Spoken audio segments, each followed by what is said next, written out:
returns. We are going to have our first distribution from the funds to people here in the next week or so, maybe a little bit longer than that. It's going to be a little past the middle of the month when we do pay that out. I think we're a little shy of 2% is what we're going to pay people on their XRP that put it up in the fund.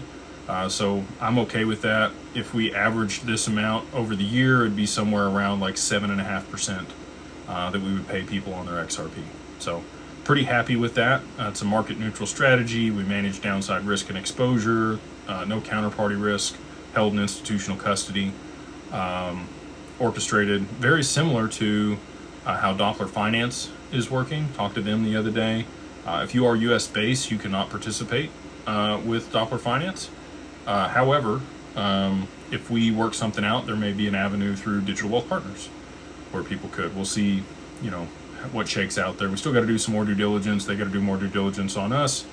They do hold their assets at Copper. So I did put out a video the other day that I would encourage people to go watch. I know it's not like super sexy, but it does talk about institutional custody and the differences between the softwares and the providers and what I believe real institutional custody is, and the standards that our team sets for institutional custody, which are a bit higher than the rest of the industry.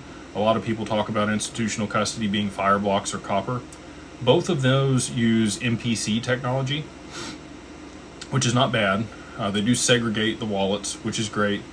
You can get insurance on them, but because they use MPC technology to be able to hold the keys, they would not qualify for the FIPS, which are like the Federal Information Processing Standards here in the US, and with that they would not be able to work or qualify as an institutional custodian with somebody that has the licenses.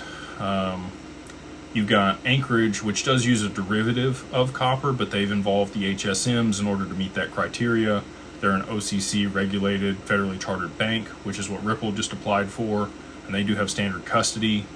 Medico does use HSMs. Ripple's custody uses HSMs also.